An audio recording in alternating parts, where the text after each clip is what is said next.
So yesterday Sayadaw talked about the Piti Sambojjhanga. So today Sayadaw will continue with the Passaddhi Sambojjhanga. Here the Pali word Passaddhi means calmness or peacefulness. Kaya Chaita Dharata Upasama Lakhana.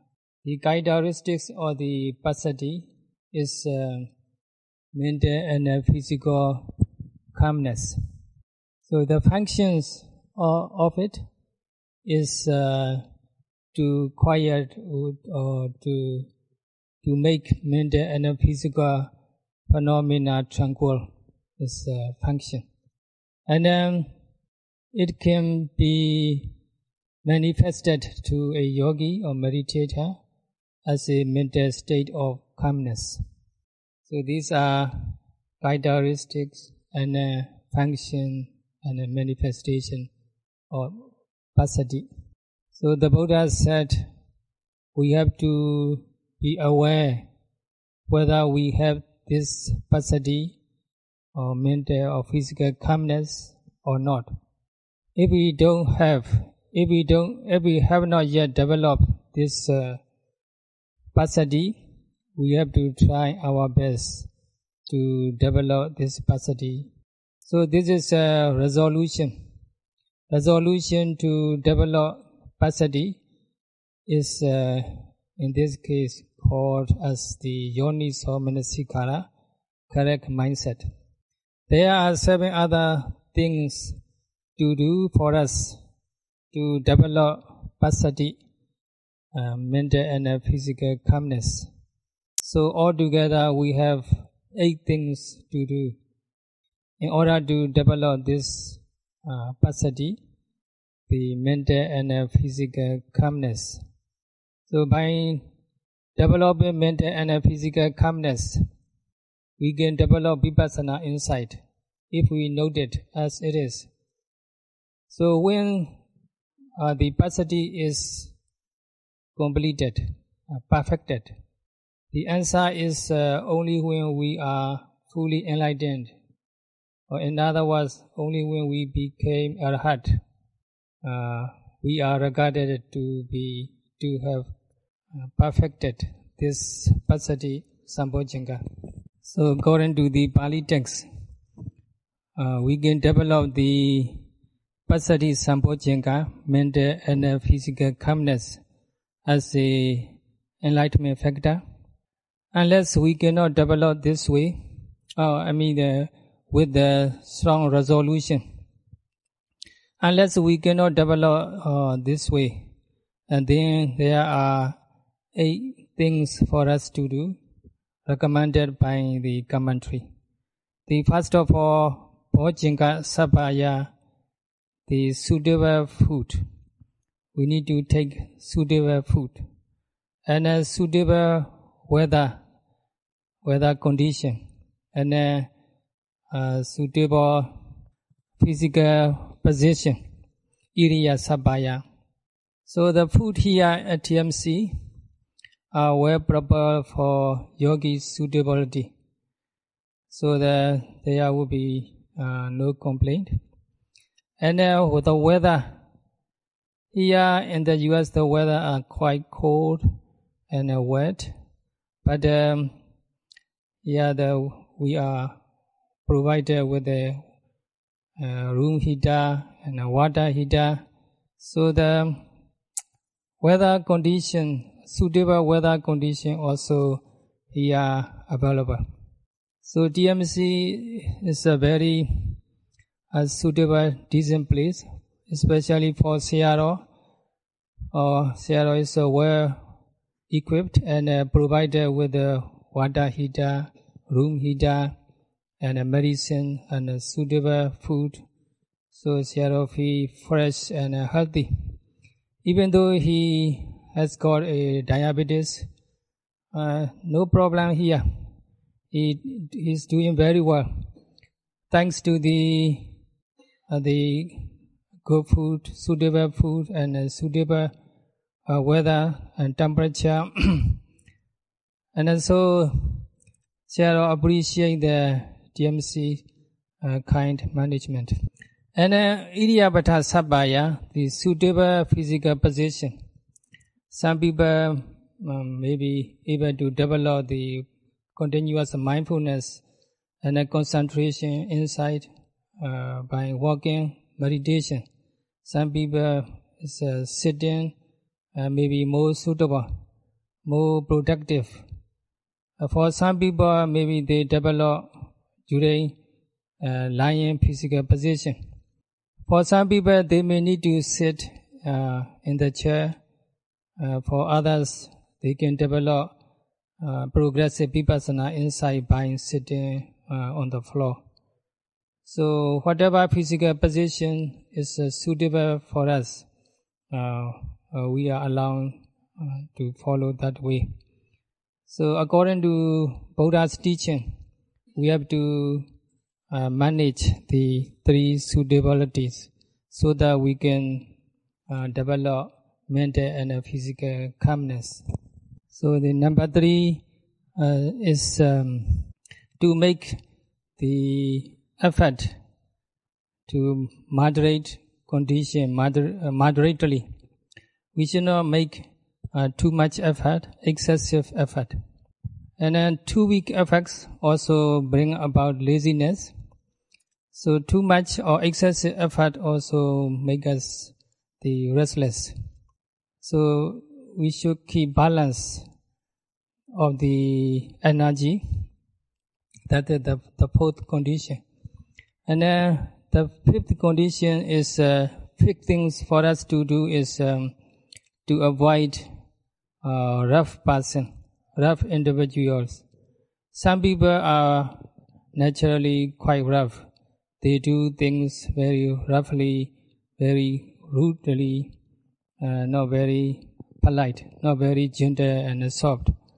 Whatever they do, the way they go, the way they stand, the way they speak, and quite rough, not very soft. And here Sayadaw jokingly said some yogi are sleepy and even snoring while they are listening to the Dhamma talk. That kind of person also should be regarded as rough person. So we yogis should avoid that kind of person.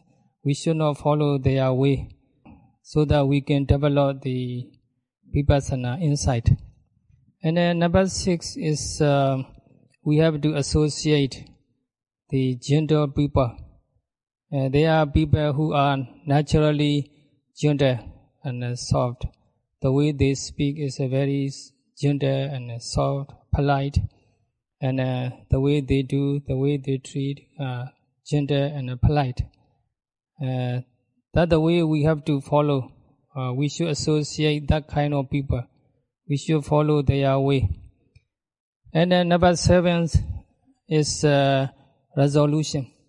We have to make strong, firm resolution to develop the mental and physical calmness.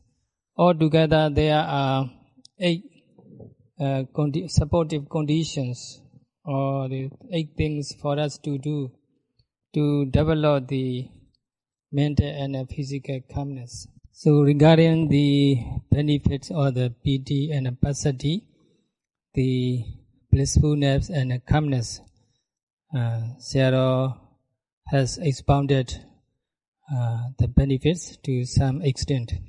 So when we have piti and passaddhi, we can overcome or get rid of the mental and physical distress. We feel calm and peaceful and happy.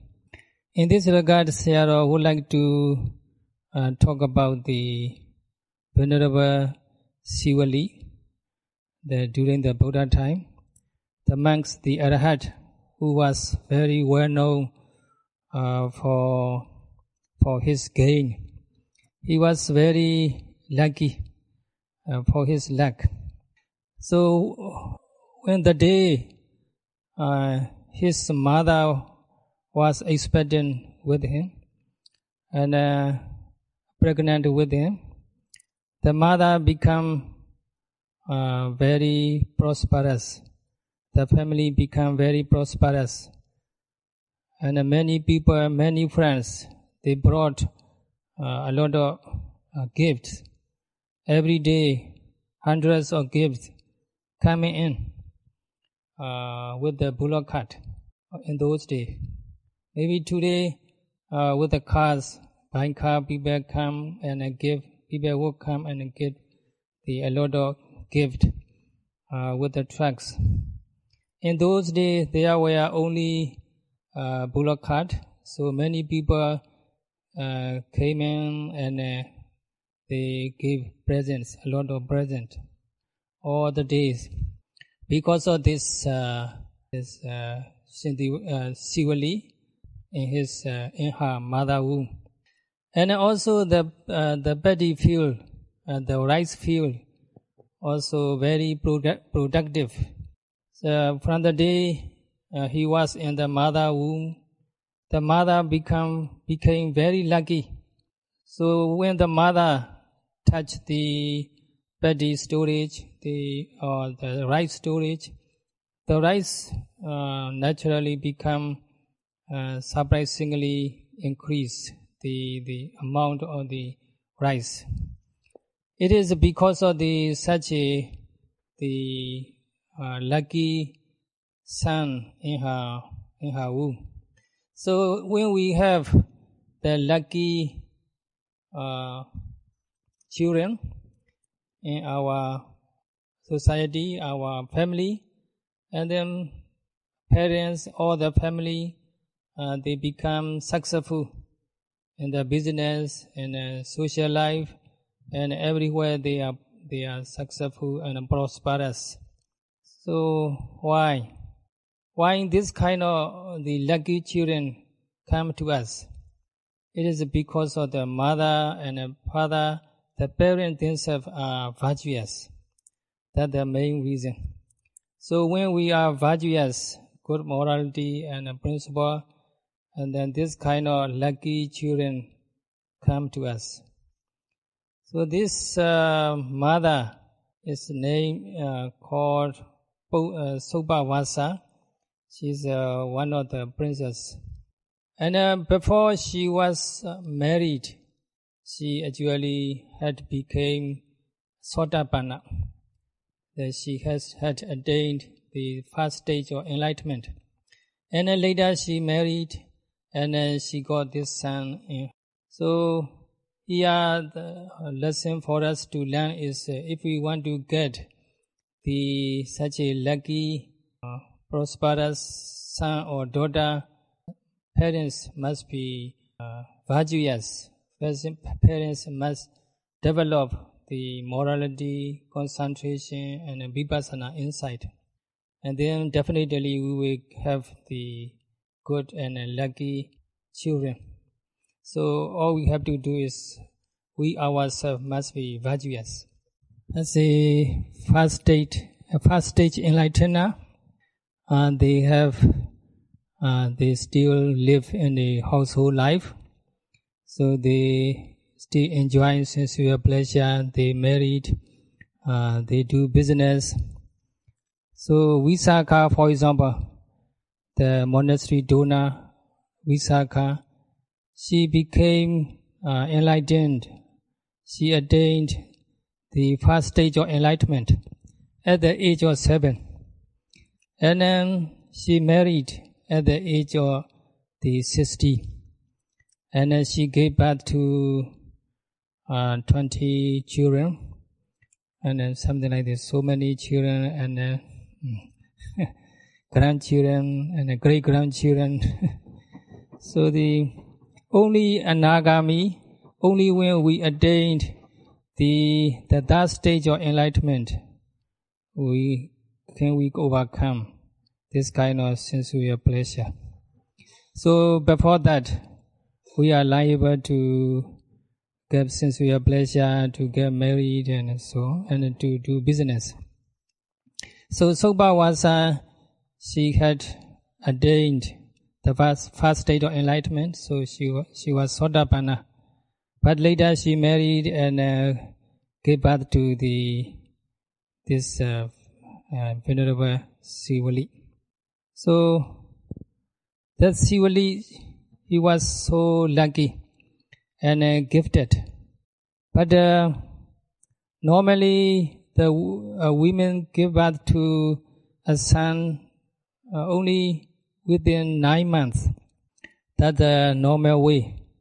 But this is a very unusual case. The Prince Sobhavaja could not give birth to a son for 7 years and 7 months.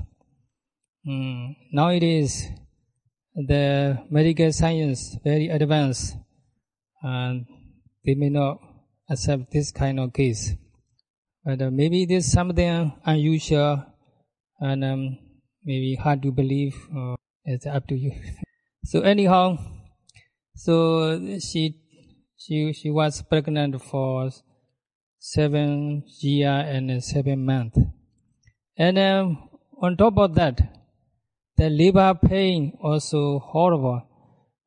For 7 days, for the whole week, she suffered labor pain very horribly. And then, as a Sotapanna, she didn't complain. She just recollect the Buddha's qualities and the Dhamma qualities and the Sangha's qualities, and then develop piti, passaddhi, happiness and tranquility or calmness. So on the 7th day, she could give birth to a wonderful son. So she recollect Buddha's quality. Buddha, he talk about Dhamma to overcome this kind of mental and physical distress, this kind of suffering.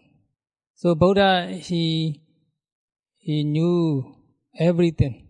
So he taught us how to get rid of mental defilements and how to overcome mental and physical distress. She recollect this quality of the Buddha. And then Susukhan Vata Nibbana, and then Nibbana, the cessation or attachment, is the ultimate peacefulness. When we experience Nibbana, there is no mental and physical phenomena that are subject to old age, sickness and death, or mental and physical distress. So she recollect the qualities of the Dhamma in this way. And also she recollect quality of the Sangha, the enlightened monks and nuns.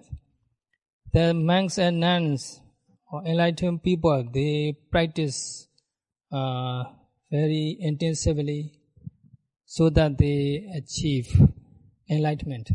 So recollecting quality of the triple gem, she feel happy and develop the calmness, Passaddhi. This is how she faced with such a horrible suffering with the development of the piti and Passaddhi. For 7 days, labor pain is horrible, but Prince Sobhavaja, she developed the piti and Passaddhi, but she didn't think she could survive this condition. She thought she would die very soon. So before she died, she would like to offer the Buddha. So Sobhavaja, he asked her husband, Prince Kauliya, so please go and tell the Buddha, even though the pain is really horrible, I never forget the quality of Buddha, Dhamma and Sangha. So I'm still developing the piti and Passaddhi. And I would like to offer the Buddha something, so please go to the Buddha's monastery and invite. And then Prince Kauliya went to the Buddha's monastery and told the Buddha what she said. And then the Buddha sent metta to the princess may the Princess Sobhavaja be well and happy, and may she be able to give birth to a son, a wonderful son.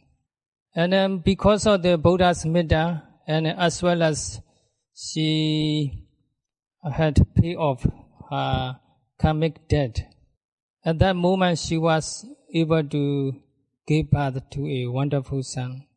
So before that, many people, relatives and friends, close friends, they were extremely worried about Prince Sobhavaja, whether she could survive this problem or not, or whether the son came alive or not. People are worried, extremely worried about it. So when she gave birth to a wonderful son successfully, all the people were very, very happy. And then they all feel relief. So they call this son as Sivali. Sivali means peaceful. So Mr. Peaceful, his name is Mr. Peaceful. So the Prince Sobhavaja, her husband came back from the Buddha's monastery. And he saw the people being happy and calm and peaceful. So he realized that his wife, Princess Sobhavaja, they already gave birth to a wonderful son. So the princess told the prince, okay, initially I invited the Buddha to my house because I thought I could not survive this difficulty. So now we have to change the purpose for invitation. So we have given birth to his son. So now this is the birthday celebration. So please go back to the monastery and invite the Buddha to celebrate birthday of my son.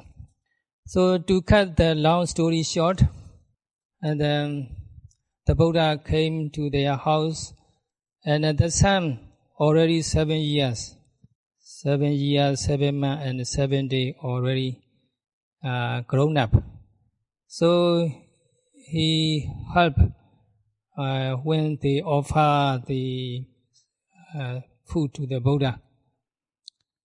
So washing the dishes and carrying dishes, offer dishes to the Buddha. So after a meal, the Venerable Sariputra, he asked Sivali, you stayed in mother womb for 7 years, 7 months and 7 days. Is it not very horrible, very painful? So he answered, of course, it was really painful. No one else on earth suffered that much like I did. And then Venerable Sariputra said, do you want to be liberated out of such suffering? Oh yes, sir. Of course, I would like to be liberated. Then Venerable Sariputra said, then you must practice meditation. First of all, you have to be ordained. And at that moment, his mother coming in and asked what Venerable Sariputra talking about. And then Venerable Sariputra explained what he talking about. And then the mother also very happy and allow him to join the holy order, and thus he was given permission to ordain at the age of the 7 days. He just born 7 days. So at the moment when the monks they shave his hair, in the first shave, and he practiced meditation. So he attained the first stage of enlightenment, and the second stage of enlightenment, and the third stage of the shaving, and third stage of enlightenment. In this way, when the shaving is done, he was fully enlightened and he became arhat. He is the only person who became a fully enlightened arhat at the age of the 7. It is a very remarkable event, the only incident recorded in the Pali text. Then to learn the detail of this story, we can read the Great Chronicle of the Buddha, written by Venerable Vijayata Sara. Now, in conclusion, Sayadaw say, as usual, the all mental and physical phenomena subject to old age, sickness and death, impermanence and suffering. The attachment to those mental and physical phenomena is the cause of suffering. The cessation of attachment is Nibbana. The development of mindfulness is the right path to the Nibbana. So may you all be able to develop continuous mindfulness and progressive vipassana insight and fully enlightened as the Venerable